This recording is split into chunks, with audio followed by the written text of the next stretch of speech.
Hey guys, and welcome back to Air. I know that we are getting close to the end of KANO'S route, so let's just get this thing going.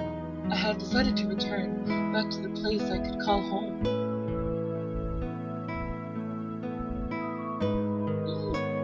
Sorry guys, my recording thing was a little off.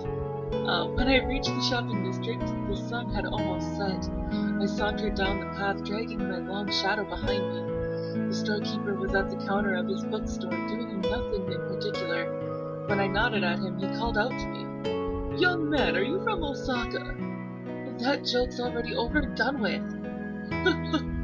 "You're the newcomer at the Kirishima Clinic, aren't you?" "That's right." "Can you tell Kano that the book she pre-ordered is here?" "Alright, I'll tell her." "Well, you really have it good. After all, you're living together with two beautiful sisters." "Yeah, I'm truly living a life of debauchery." "No, I was kidding. To be honest, I live every day like a trembling frog, wondering when my employer will dissect me." "I see, I guess Hijiri-san is a bit scary when it comes to Kano-chan. Well, just do your best." "Okay." "Welcome back, Kunisaki-kun." Hijiri appeared when I entered the waiting room. She was slumped on the sofa reading reading the evening newspaper. "Where's Kano?"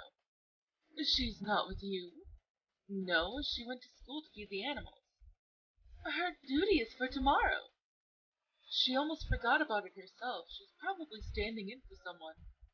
I sat down on the sofa. My stomach was growling non-stop because I walked a long distance today. "Is dinner ready?" "It's already done." "I still have the red rice from breakfast." "You cooked almost 2 liters of that." I thought you'd gobble it all up." "It did taste kind of delicious at first, but I got sick of it." "All right, I'll go prepare other side dishes." Yet she showed no sign of getting up to go to the kitchen. I stood up and made a proclamation. "I'm going to make an important announcement after dinner today. Incidentally, it's serious business and it concerns my future. Before that, let me just say that this shirt bothers me and I'm going to change out of it." "Your clothes are in Kano's room. Just go in." She sounded like she couldn't be bothered with me. "All right, if you say so." I opened the door to the living room. I felt a burning gaze on my back. When I turned around, I saw Hijiri looking at me with intense hate. "What?" "Kano told me. She said not to touch your clothes no matter what. You're almost like newlyweds." That sounded especially embarrassing coming from Hijiri. "You all are going to leave me one day, huh? And you're going to be left on the shelf." I got ready to escape from a barrage of scalpel attacks. However, Hijiri said nothing and returned to her newspaper. "I don't mind, as long as that girl is happy."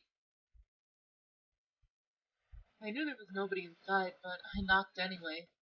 Coming in, I opened the door and entered. I glanced around the overly tidy room. There were folded clothes on the side of the bed. That was definitely my shirt. Never mind cooking. It seemed that Kano could do laundry just fine. Then again, I couldn't imagine anyone that could mess up laundry. I quickly got to changing. Just when I draped my shirt over my head, something fell on the floor. It was a neatly folded piece of paper. A letter? I unfolded the letter and saw roundish words written with pencil. Immediately I knew it was Kano's handwriting. I read the content. "I know you wouldn't believe me if I told you, so I wrote a letter to you. I've decided to go to the sky. I feel that everyone will become happy if I do that. I feel that I'll meet the person you're looking for, too. I don't know when it'll be, but one day I'll definitely bring her to you. Until then, please stay here as long as you like. I'll be glad if I can help my sister, or if you can help my sister. My sister is really pushing herself too hard. P.S. I'm really sorry about the wound on your neck." "Hijiri, what's wrong?" I thrust the letter at her. She took it and started reading. Finally, she put the letter down on the table. "So, what do you plan to do?" Hijiri said, her expression unchanging. "You know what I'm going to do." Hijidi's sharp gauge stopped me from continuing. You know what went through her mind, don't you? The girl probably noticed her abnormality. She thought that she caused the scar on your neck. She was afraid that she'd bring more harm to you. That was probably what she thought. That's why she left you, right? The golden sunset colored Hijidi's cheeks. It was an empty color such that I had never seen before. If you continue to be with Kano, I can't guarantee your safety. You have to make your own choice. Are you still going to stay with Kano from here on out? Or do you want to have nothing to do with Kano? I'll continue to be with her. You can't answer? I said nothing and proceeded towards the door. It was a silly question, not worth answering. I'm going to look for Kano. I'll definitely bring her back. You stay here. You may need to treat her, right? I threw open the glass door. The evening breeze blew into the examination room. As I was putting on my shoes, I felt a presence behind me. I'm counting on you. It was Hijidi. I'm leaving that girl to you. She seemed to be crying. The sky was red. I walked by the usual street corner. The shadows of the telephone poles laid across the street. The owner of the bookstore looked pretty as always. The summer sunset looked the same. However, I felt that something had changed. I dashed out without thinking, but then I realized I didn't know where to go. Where is Kano? Where should I start looking? Let's go to the shrine. She's probably at the shrine, I heard myself say. I had no way of knowing what Kano's thoughts were. I probably understood nothing about Kano. However, if I put myself in Kano's shoes, I'd go to the place closest to the sky in this town. That was how I felt. I crossed the bridge. I passed the place Kano loved the most. The road became narrower. The trees encroaching on the path from both sides, blocking out the sunlight. Nevertheless, I kept my pace. I hurried down the dim, sloping path. The shrine archway came into view. The sky beyond that was red as blood. I ran up the flight of stone steps. Finally, I reached the shrine. This was the place closest to the sky in this town. This was the place I first met the Kano that wasn't her. Kano had to be here. Kano! I called out into the darkness. I know you're here, Kano! There was no reply. The black shadows of the forest absorbed my voice. I looked around me. There was nobody in sight.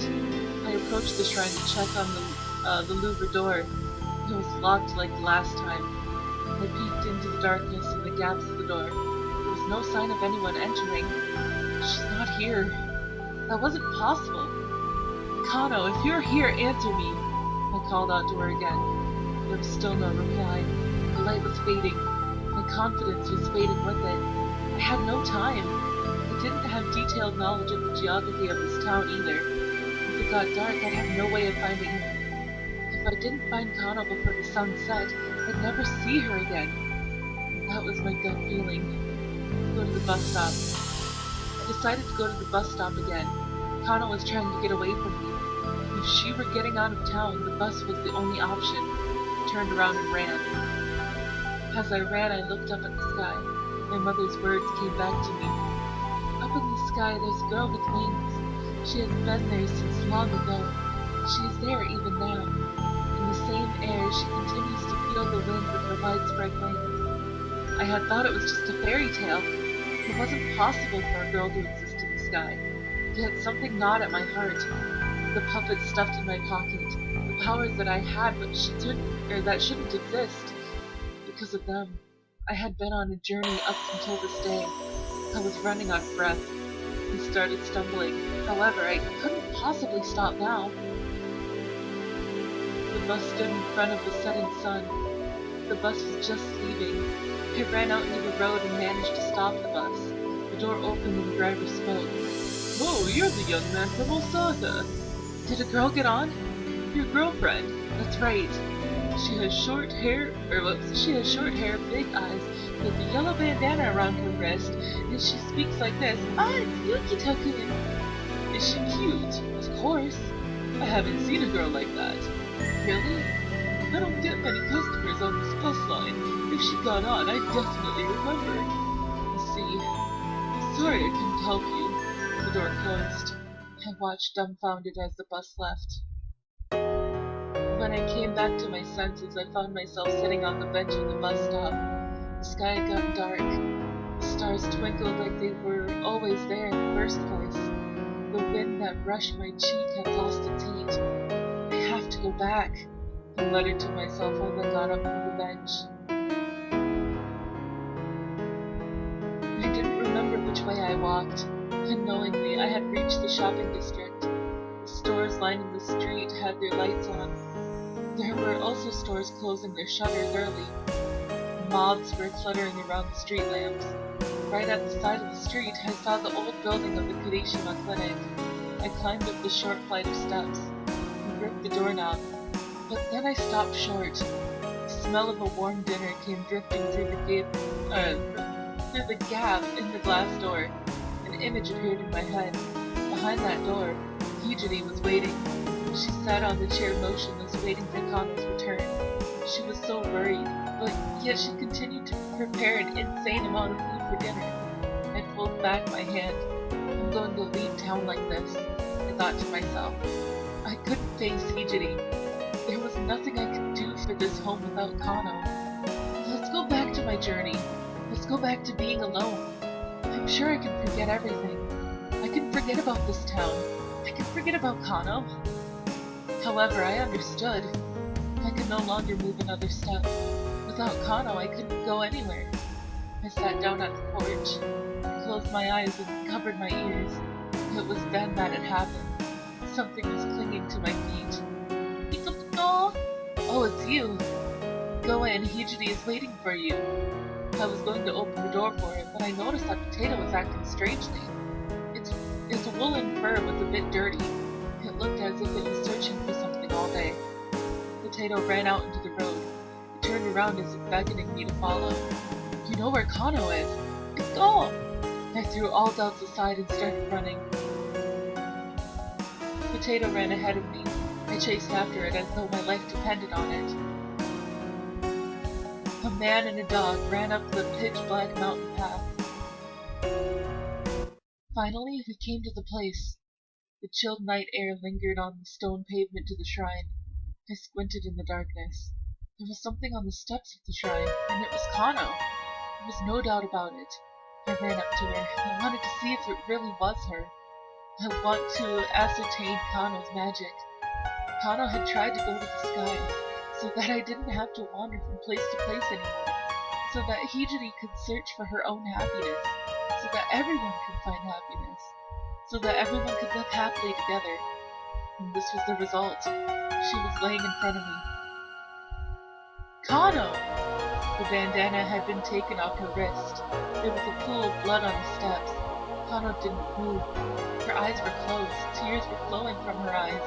It was like a dream. I felt as if everything was a dream that would dissipate with a blink. Kano! My shout sounded so far away. Kano, get a grip! Kano! I held up that slender body of hers. Open your eyes! She was still warm. I could feel her faint breathing. However, I understood. My words would no longer reach her. I gritted my teeth and looked up at the sky. The distant stars. The distant lights of the town. What was supposed to be there looked blurry as the water surface. Kano. Was she planning to go to the sky from this place? Was she planning to fly off from this place that was the closest to the sky in this town? She knew I was looking for her, so she had hidden herself until sunset. Then she came here and untied her bandana. She did it for everyone. She did it so that everyone could be happy. Did she try to use her magic because of that? The imaginary summer magic. Damn! I struck the ground with a fist. The pain that shot through my fingers brought me back to reality. My blood was boiling. I had had enough of this. I cursed myself. You don't need to fly to the sky. You don't need to go anywhere. You just have to live a peaceful life in this seaside town. You just have to laugh innocently. For that, I reached out and touched Kano's wrist. Kano could no longer say anything. put the bandana into my pocket. Let's go back. Hijidi's waiting. I lifted Kano's body gently. He walked down the desolate path. Potato stuck close to me looking worried. To bring Kano back home. To bring Kano back to Hijidi. That was our only remaining task. August 4th.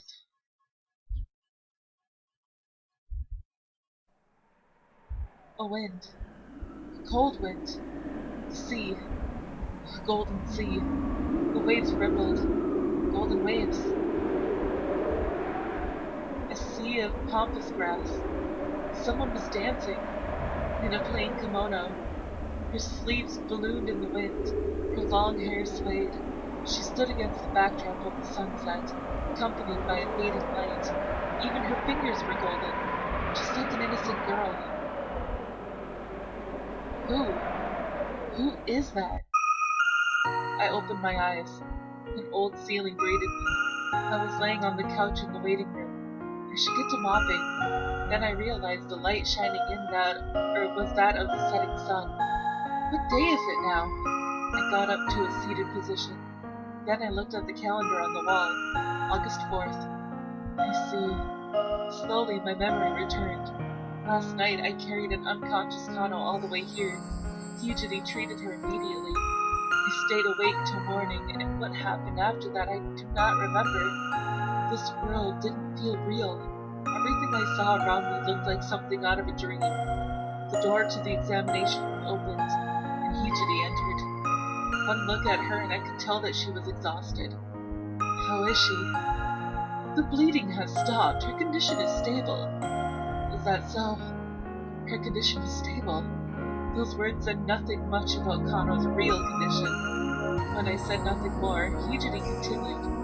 I examined the blood on her wrist. There's no mistaking it's Kano's blood, but there weren't any external wounds anywhere.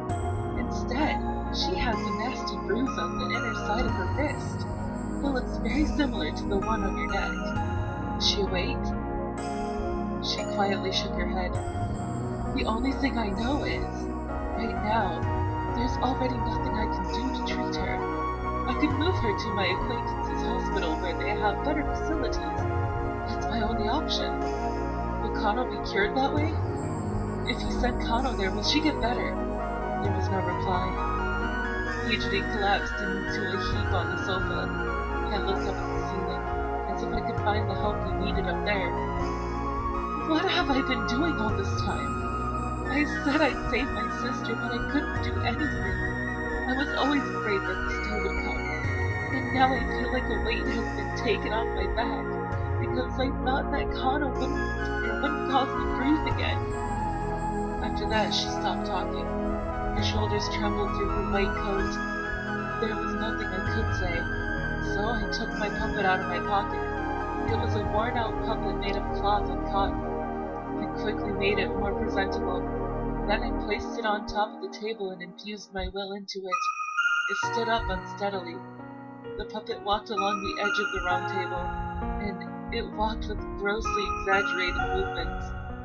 That's amazing! Hijidi broke into a weak smile. There is no secret or trick to this. It's real magic. I can't doubt that. The smile had returned to Hijidi's face, so I continued to move the puppet. This was my magic. My mother called it Hojutsu. She told me that it had been inherited for many generations. Something was bothering me. Glowing feather, girl in the sky, power to move a puppet.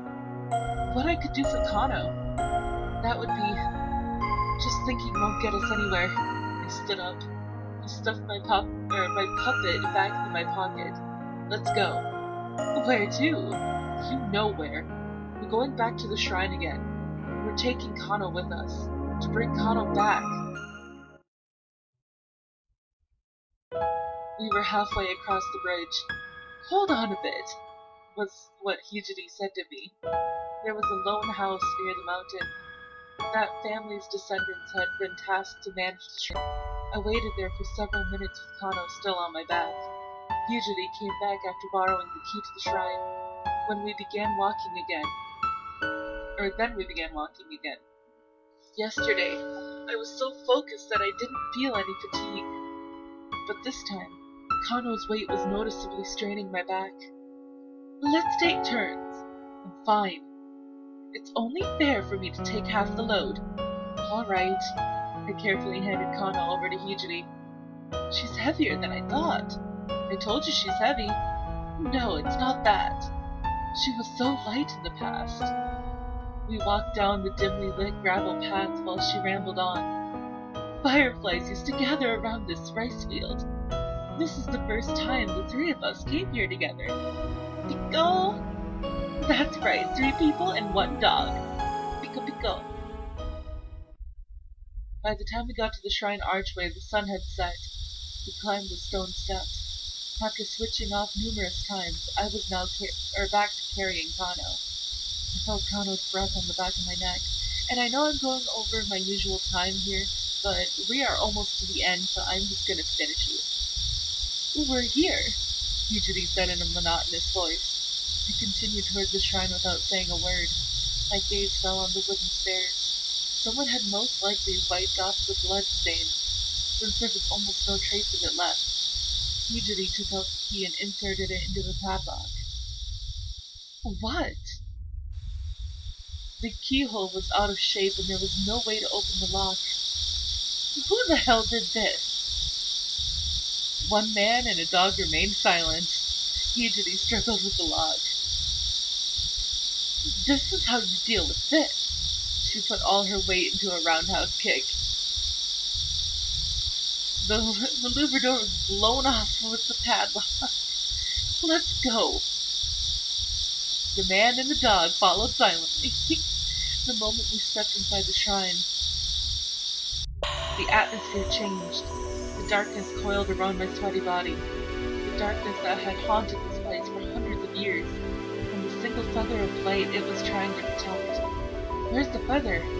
My voice was morphed into the reverberation. All the way inside. I proceeded carefully while feeling the floor with my toes. In the center of the darkness in front of me was what appeared to be an altar. It was faintly lit by a dim light. I knew what was placed there. However, I was still amazed by the sight of it. It was a glowing feather. Every single strand on the feather emitted light. It wasn't anything like this the last time I saw it. I stopped Hijiri with my left arm and she tried to get closer. The feather's light flickered slowly as if it were breathing. This isn't a feather. To be more exact, it wasn't even material. This is... I could not recall anything anymore.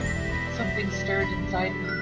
Sorrow, pain, nostalgia. A swirling mixture of feelings welled up from my subconscious. I gently laid Kano's body on the floor. Then I picked up the feather.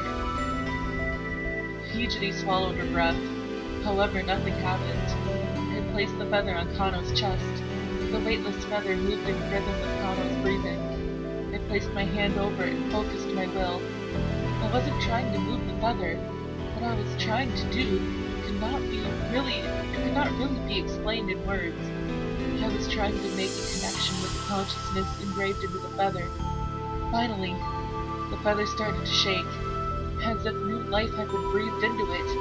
Ignoring that, I continued to infuse my will. The darkness peeled off, a gust of wind picked up. Hijiri shouted something, and then... everything burst into light. Wind. The wind was blowing. The golden sea. Old memories stirred. The feather told a story. It was the soothing voice of a woman. I am called Shiraho. Please listen to my story. Actually, I think I am going to end it right here. I'll finish it the next time that I record this, because I forgot that we have to go through Shiraho's story. Alright, so if you liked this video, please give it a big thumbs up down below, and I will see you in the next video. Bye-bye!